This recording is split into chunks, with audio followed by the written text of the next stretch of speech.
Chapter 5, Social Lubricant.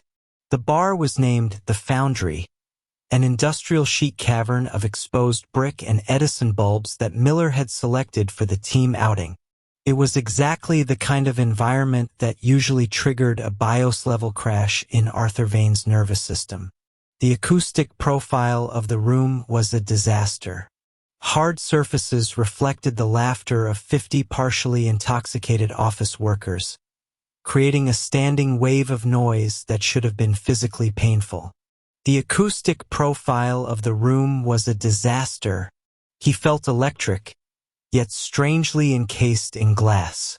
Arthur stood near a structural pillar, holding a glass of club soda with a lime twist. He checked his internal diagnostics. Heart rate, 78 BPM, acceptable. Sensory overload, 0.2, negligible. Social anxiety, null. He had administered his second 300 milligrams dose at 4 p.m. sharp, exactly as Protocol Alpha dictated. The chemical buffer was currently operating at peak efficiency. The massive caffeine load from the morning had leveled off into a buzzing, high-frequency alertness, while the gabapentin acted as a heavy lead blanket, smoothing out the jitters. He felt electric, yet strangely encased in glass. Vane, you actually came. Miller appeared through the crowd, holding a pitcher of cheap domestic beer. He looked flushed and expansive, the kind of happiness that Arthur usually viewed with deep suspicion. Attendance seemed statistically correlated with future project assignments, Arthur said. 2 days ago, that sentence would have been delivered with a stutter, Arthur's eyes glued to his shoes. Tonight, he delivered it with a dry, deadpan arch of his eyebrow. Miller roared with laughter. You're a riot, Arthur. I swear I didn't know you had it in you. Serious question, what changed? You get laid. I optimized my workflow, Arthur replied smoothly. Miller poured beer into a plastic cup and shoved it toward Arthur. Arthur stared at the amber liquid. Alcohol was a depressant. Gabapentin was a depressant. The warning label he had peeled off the bottle explicitly forbade mixing them. Variable analysis. 1 standard unit of alcohol would potentiate the GABergic effects. It might increase sedation. Or, given his current state of caffeine-induced hyperarousal, it might simply deepen the cool. Arthur took the cup. Cheers, he said, and took a sip. The effect was almost instantaneous. The sharp edge of the caffeine softened. The room got a little warmer. The noise retreated further, becoming a pleasant, rhythmic thrum. Hey, Miller said, turning to the woman standing next to him. You have to meet the wizard. Elena, this is Arthur Vane. He's the one who fixed the Q3 data merge in 4 hours. Arthur turned. Elena was tall, wearing a charcoal blazer that suggested a tax bracket significantly higher than the data entry floor. She had dark hair pulled back in a severe bun and eyes that were scanning him with the precision of a barcode reader. Client X, Arthur deduced aloud. Elena raised an eyebrow. Excuse me? You're the client representative, Arthur said. You're wearing a lanyard from the corporate HQ, but you're drinking with the vendor team. That suggests you're the liaison sent to audit our efficiency. Elena was tall, eyes that were scanning him with the precision of a barcode reader. Client X, Arthur deduced aloud. Usually, Arthur's observational deductions came across as creepy or autistic. He would speak too fast, too intense. Tonight, the gabapentin slowed his speech to a leisurely, confident drawl. Elena smiled. It was a sharp, dangerous smile. You're observant, Arthur. Yes. I'm Elena.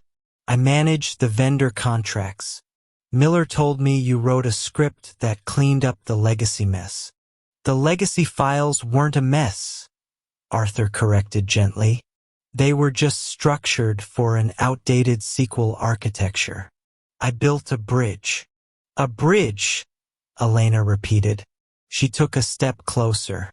The sensory assault of her perfume, sandalwood and vanilla, washed over him. Normally, Arthur would have flinched. He would have stepped back to preserve his personal space radius. Instead, he leaned in. Data is just a narrative, Arthur said. The words tumbled out of him, unbidden but perfect. It's a story about what happened. If the syntax is wrong, the story doesn't make sense. I just copy-edited the history. Elena stared at him. She looked genuinely intrigued. I've never heard a coder talk like that. Usually, you guys just complain about the delimiters. Delimiters are just punctuation, Arthur said, taking another sip of beer. The combination of the alcohol and the pill was hitting him now, a wave of euphoria that felt like floating in a warm bath. Most people don't know how to use a semicolon, either. Elena laughed. It was a genuine laugh, low and throaty. Arthur felt a surge of triumph that had nothing to do with code. He was doing it. He was socializing. He wasn't the weird, gaunt skeleton in the corner. He was the mysterious, intelligent architect of the project. You're not what I expected, Elena said, swirling her drink. Miller said you were quiet. I was buffering, Arthur said. Well, she said, checking her watch. I'm glad the download is complete. I have to run to a dinner, but... She reached into her blazer pocket and pulled out a business card. We have a project coming up next month. Much bigger data set. I'd like your eyes on the architecture before we launch. Call me? She handed him the card. Her fingers brushed his. Arthur didn't recoil. He didn't sweat. His hand was steady as a rock. I'll run the projections, Arthur said.